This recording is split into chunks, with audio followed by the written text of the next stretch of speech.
Hello guys, welcome back to Speed Labs, and in this particular video we will talk about the vectors. Okay, so basically first let us understand what is actually a physical quantity. Okay, so in physics the physical quantity is basically the quantity which can be measured, like time. We can measure time, yes, so time is a physical quantity. Like distance, we can measure, yes, distance is a physical quantity.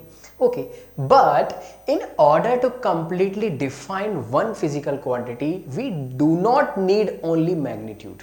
Okay, for example, if I am talking about the displacement, or I can say if I am talking about the velocity, if I will say an object is moving with a 5 meter per second velocity, so this is not the complete definition. Okay, so I will ask the question, so in which direction it is moving.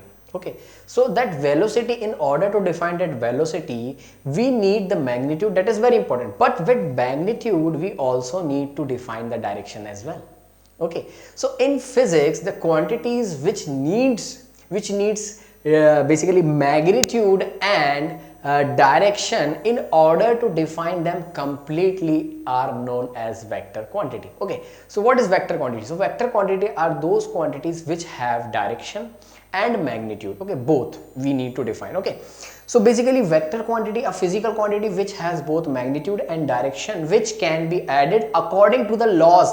These laws are basically spatial laws, like that is vector addition law, triangle vector addition, okay, the parallelogram law. Okay, so these are basically the different spatial laws which are required to add the vectors. Okay, so like example, displacement you have, okay, displacement you have, velocity you have, acceleration you have, force, linear momentum, these all are vector quantity. Okay, now the different types of vectors you can see. Okay, so vector quantity we have defined. Okay, it has magnitude and direction as well. Okay, so there are different types of vectors. The first we will talk about the zero vector. So what is actually a zero vector? So a vector which has zero magnitude is basically known as zero vector. It is defined like this. This is zero vector. It is like defined with a point. Okay, this point showing that it does not have any magnitude. Okay, does not have any magnitude, and it has arbitrary direction. Okay, so basically a vector with zero magnitude and arbitrary direction is called a zero vector. Similarly, we will define the equal vectors. Okay, so if I have, let's say this, if I have, let's say this is my a vector. For example, this is my a vector. Okay, and if I have taken the same vector along the same direction and which have the same magnitude, so I will say this a vector is basically equal to this b vector. It is a condition. It is based on the condition that the direction should be same and the magnitude should be same. So if two vectors have equal magnitude and they are in equal direction, I will say these two vectors are termed as equal vectors. That is very easy. Now let us move to further, that collinear vectors. What are collinear vectors? Two or more vectors are said to be collinear vectors if they are parallel to the same line. Okay, I will say if this vector is along like this direction, this is my a vector. Okay, similarly I have taken this b vector along this the same direction. Okay, they have the same direction. So what I will say these two vectors are collinear vectors. Okay, beside they do not have the same magnitude, but they are collinear. Okay, so this is very important. Two or more vectors are said to be collinear vectors if they are parallel to the same line, irrespective of their magnitude and direction. Okay, so if they are in the same line. Okay,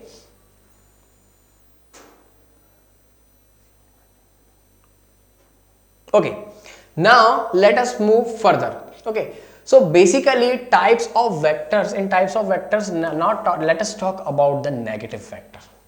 What is negative vector? Okay, let's say if I have this block, let's say this is of let's say of mass, and if I am applying force particular in direction, that is 10 Newton.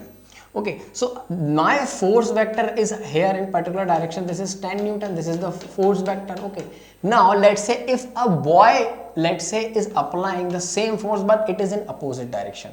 This is in basically 10 Newton. So this basically vector is of opposite side basically, okay, and this is also a 10 Newton, okay. So that is true that the body will not move, but if I will talk about this particular vector, this is of minus 10 Newton, okay. So this minus showing is this minus sign is showing the direction, okay, direction of this vector. So this basically vector is known as negative vector, okay.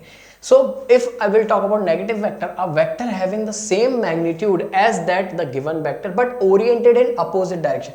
Here this vector is oriented in opposite direction as compared to this vector, okay. So this vector is basically known as the negative vector of this, okay.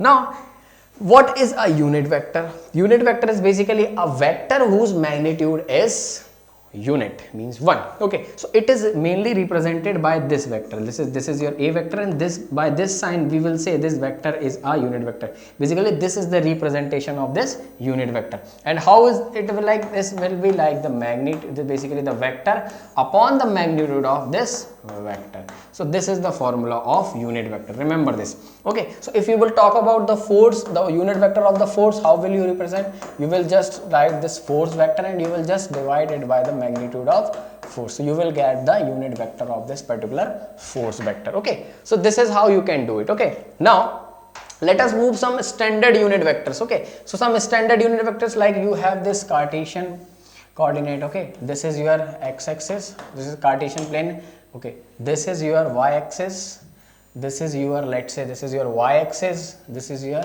y-axis, and this is your z-axis, okay. So the unit vector which is represented along this x-axis is represented by I, okay. On this negative side it is represented by minus I. So this is the unit vector along x-axis is represented by I, and this by minus I. Similarly the unit vector represented along this y-axis is represented by this j vector. Similarly in minus j direction it is represented by minus j vector. Similarly in z direction the unit vector is represented by k vector, and opposite minus z side it is represented by minus k vector, okay. So I, j, k, I vector, unit vector, j unit vector, and k unit vector, these are the unit vectors along x-axis, y-axis, and z-axis, okay. So this is all about the unit vectors, okay. So now what is coplanar vector? So basically 3 or more vectors like are called coplanar vectors if they lie in the same plane. Let's say I have a plane, okay, this is my plane, this is my plane, and if I have taken vector along this plane like this is the vector in this plane, okay. Similarly I have this another vector in this plane, similarly I have another vector, like say in this plane. So this a vector, this b vector, and this c vector, these 3 vectors are in the same plane, hence we say these 3 vectors are coplanar vectors, okay. So this is all about the vectors, okay. Now what is the graphical representation, or you will talk about the representation of the vector. So basically a vector is represented like this is, let's say, your a vector. This is basically the magnitude of a vector, okay. This is the magnitude of vector, and this, the end part is known as tail, and this front part is known as head, okay. So this is this vector, this is particularly a vector. So in especially notebooks or books there is a vector like this is written, and there is a sign like this. So this is representing the a vector, okay. If let's say I have a force of 10 Newton, and especially this 10 Newton is, let's say, along x-axis, this force is acting along x-axis, okay. So how I will represent? I will represent this force vector like this, represent like this, and I will write this tan I. What is the I? I is basically unit vector along this x-axis. So this is all about the representation of a vector, okay. So you can see a symbol of a vector also. A vector is written with an arrow over the symbol, like over the head you have written this, for example, and its magnitude is represented by this.